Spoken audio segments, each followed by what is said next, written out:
Hey guys, Zogi here and welcome to the channel. I hope you guys are having an amazing day wherever you may be in the world. And in this video I want to share with you guys a couple of quick tips that you can do to start preparing for the launch of Summoner next week.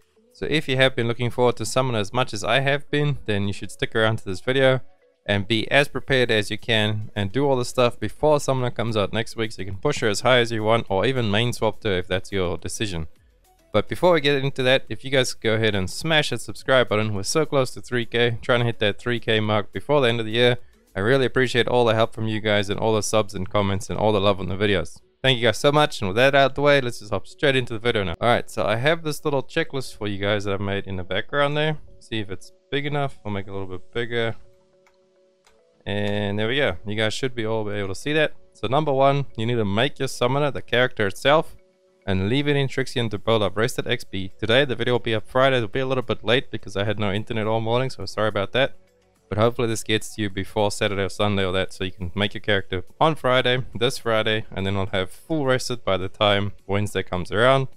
So what you do pretty much is you would go into character select. I have made my character already, so I'm not going to go out and show you guys because it'll take a while. But you go into character select, make your character, and then you customize it however you want.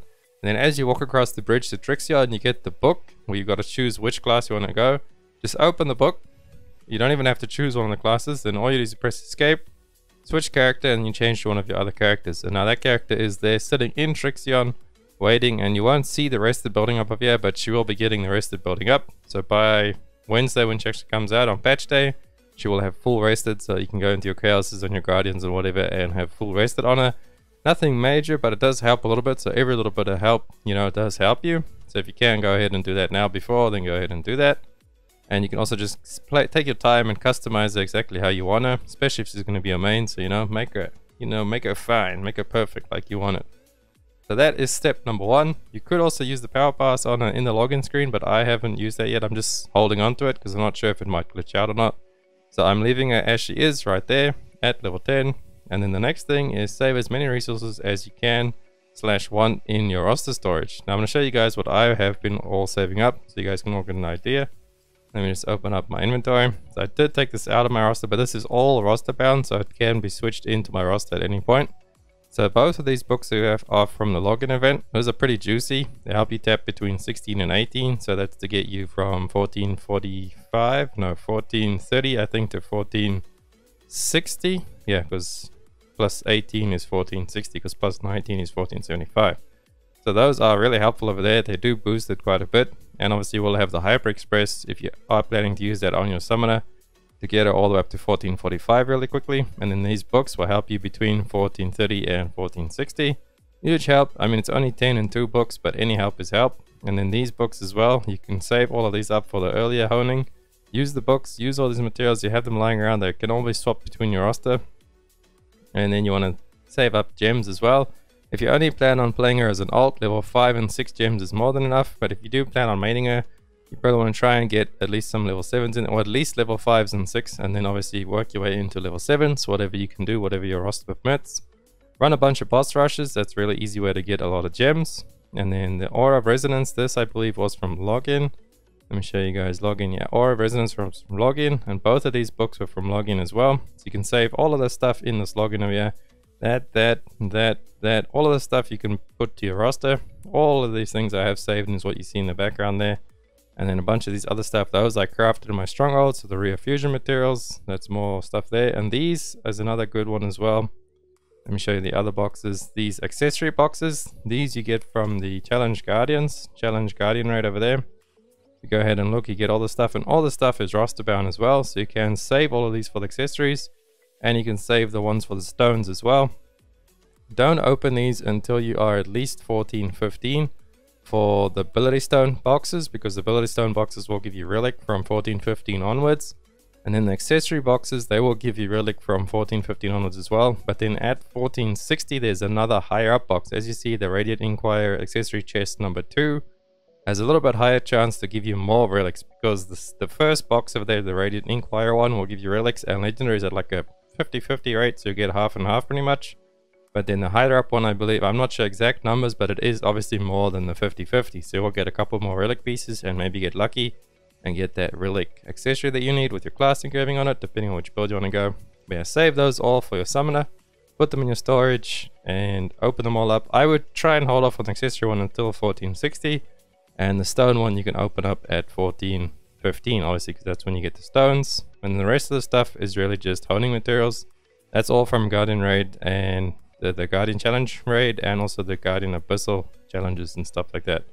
This box is, yeah, all from there. And then this Hope Amulet chest is another one you want to save from the Legion Raid exchange. If you come over to the Legion Raid and you go to the top there to Mayhem Mark, if you are clearing Clown, you should be by now if you have at least the 1475 main. And then this stuff over here, you can all buy out this stuff and put it in your roster as well. This is weekly over here. And another thing to remember is over there is a bunch of legendary accessories as well. And this is the 1385 item level ones. So once you get to 1385, if you have a bunch of spare marks left over, I should have left a little bit there to actually buy this on day one. But I'll just go run Clown day one with my group real quick on reset. And then I'll get all these boxes. I think you get about 150 tokens, Mayhem marks per week from Clown. So I can easily go and buy out these. Buying out the other stuff is a little bit more important, as there is a lot of honing stuff from me as well. The Greater Leap chest, these are also roster storage. I can switch them. I believe I have some in here somewhere. But yeah, I bought all those out as well. It's 10 per box. So 15 marks will get you 10 Greater Honors, and you can buy up to 25 of them. So that's 250 Greater Honors from the Mayhem Mark. That's quite a few there. You got some upgrade there. We got the Hope Amulets. That's what I was talking about before. Save those, because those will give you your choice of level 4 tripods, so you can have 2 skills at level 4 straight away with these if you haven't used them yet. And then there's some honor shards as well. Those are really big bags. They give you 5,000 honor shards at once, and there's 15 of them. They are a little bit more expensive at 20 honor marks. And there's also weapons, and there's all kinds of stones and stuff from this. So don't forget about the Legion Raid, but let's move on to the next step. So save all the resources you can. I've showed you guys a lot of resources over there. Number 3 challenge, Guardian Abyss. Okay, that all goes into the same thing. I kind of did 2 steps at once. But also the pirate coins. Don't forget about your pirate coins. You guys should have a lot of these pirate coins from the events. Where are they? We can go have a look at the pirate coins. These ones over here. What you want to do with them, if you have got some other stuff that you don't need, or if you're only just trying to purely push up your summon and you want all the materials you can get, is go and exchange the sun coins over to pirate coins, and then you buy out the pirate vendor on all of your characters. I'm not sure how efficient this will probably be. This actually might be a bad idea. Don't actually do this. I'm thinking about it now, because the price of the old materials should be going a lot down on the update because of the new Brawl materials. So hold out on swapping all of your coins over to sun coins, but if you do have some spare pirate coins lying around without swapping them, then sure, go ahead and buy them out on the pirate vendors over there. You can get destructions and guardians from them, but don't convert your sun coins just yet. We'll have to wait until next week to see how that all goes, but I'm pretty sure the price should drop quite significantly. And then obviously number 4, you want to save your Hyper Express and Power Pass. These last until next year January, I believe, or February. They last at least until next year January. That I know for sure. Then the date on them is somewhere there. I forgot exactly where it was. But yeah, if you haven't used it on the Reaper and you've been saving for its summoner, good on you. Obviously, if you wanted the Reaper, then that's your choice. But I am saving my Hyper Express and Power Pass for summoner. So don't forget about those. Decide what build you want to play. Both are very good. There is the Spec variant or the Swift variant. Saint Tone actually just released a really good video on his channel. I'll try and link it down below in the description for you guys about the different builds and stuff. And I watched through it and it's very informative. And what I figured out is the Swift build is... They're both really good builds, but the Swift build is a lot more expensive in the hyper late game.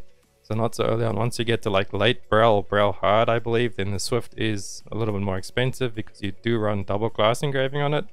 And the Spec build is a little bit cheaper. But they're both quite different playstyles, and they're both very strong and they're very close within each other of damage. So it's completely up to you which playstyle you prefer. Spec obviously is like big bursty damage. It's like Igniter Sork, but it bursts less and more often, so it equals out. And then Swiftness is pretty much your pets do like 60% of your damage, so you run around and spam all your pet abilities. And it's considered to be like the most uptime class in the game. It has the most DPS uptime potential out of all classes because of the pets just ignoring everything and always hitting the boss. So it's very good. I want to play both. I think I'm going to try and play the Swiftness build in the beginning and then the Spec build once I get used to the class. and we'll see how it goes, because I got a really nice spec ring saved up as well. Oh, on that topic, if you guys want to start saving accessories now, you can go ahead and plan out your build and start saving accessories, and you only have to pay the fee on price once she actually comes out, and you don't have to pay the crazy gold price, as her accessories will probably skyrocket, the swiftness and the spec burns. And then number 6, save up gems, level 5 to 7, and we did speak about that in the materials. Obviously 5s are fine for an alt, and if you plan on maining it, you want to get at least your level 7s going, or start working towards them, at least get them on your most important damage and cooldown ones straight away. Number 7, don't forget about your Legion exchange shop, I showed you guys that in the background there. And number 8, last but not least, stock up on gold, just raw gold for honing. As you can see, I've only got 10k. I actually spent a lot of gold this week, probably about 100k already. But I do still have a lot of raids left. I think we plan on raiding tonight. So I will get all my raids done for the week. And I will have at least probably 50-60k gold waiting for Summoner. And that's just going to be for raw gold, because I have a lot of material saved up. So we'll see how far that gets. Anyway, I hope you guys found something useful in this video, and that you go and prepare yourselves as much as you can for Summoner. I'm really excited for this class. It looks so fun. It's what I originally wanted to main before the game came out, and then obviously they swapped it around and gave us Sorc instead. But I have fallen in love with my Sorc in the process, so I don't think I'll ever give up the Sorc mantle. I'll probably just play both as my main. But yeah, I love casters and mages, and that is my main plan story for Summoner. Hope you guys enjoy it. If you did, please drop a like and a sub. It helps me out so much, and I'll catch you guys in the next one. Augie saying out. Run free and dive into the sky. Hear the wind crying